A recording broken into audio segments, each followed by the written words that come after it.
So, ito na po siya, guys. Ang ating sterilized cocopeat.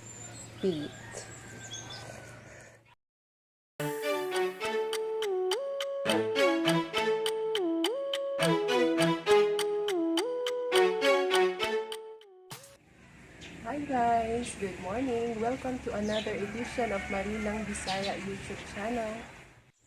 May katabi po akong kalan at kaldero. Nagpapakulo po ako ng tubig dahil ako ay mag-i-sterilize ng cocopeat. Gagamitin ko po ito sa aking pag-hydroponics ng lettuce. Disclaimer lang po guys, I am just a newbie at this is my first time of doing this. Nakita ko lang po itong procedure na to sa YouTube at gagayahin ko lang po. Sabi kasi nila, mas maganda daw po siya kapag naka-sterilize. Ang mortality rate daw po ng seeds ng lettuce ay magiging mababa kung ang yung cocopeat ay naka-sterilize. So, aantayin ko lang po itong kukulo. Pagkatapos, ilalagay ko na po ito. Pakukuluan ko po ito for 10 to 15 minutes. Tapos, hahaluin. Tapos niyan, meron na akong sterilized cocopeat.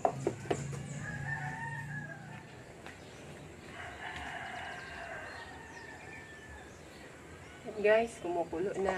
Lagay na natin ang cocopeat.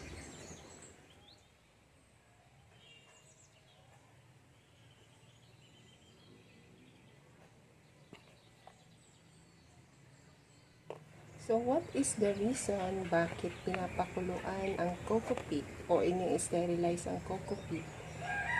Well, sabi nila para mapatay ang mga microorganism na nandito kasi pag masyado namang madami yung microorganism, pinapatay daw din nila yung seedlings.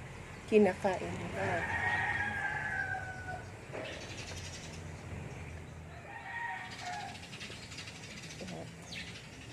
Haluin natin. Pakulaan natin ng 10 to 15 minutes. Like that.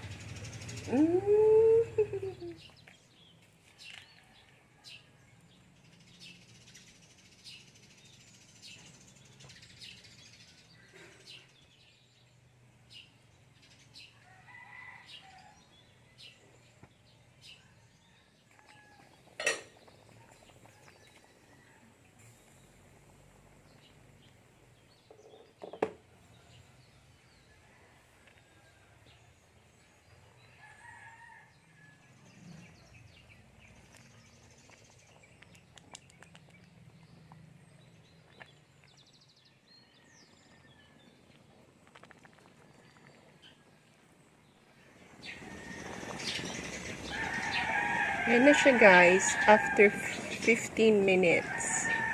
Ito na ang ating sterilized cocopeat.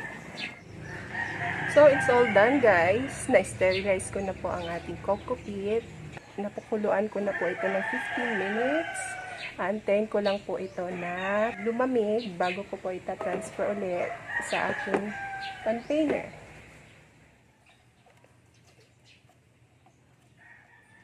So, ito na po siya guys. Ang ating sterilized cocopeat. Mainit-init pa. Palalamigin lang po natin. Then afterwards, after malamig na siya, I can start sowing my lettuce seeds.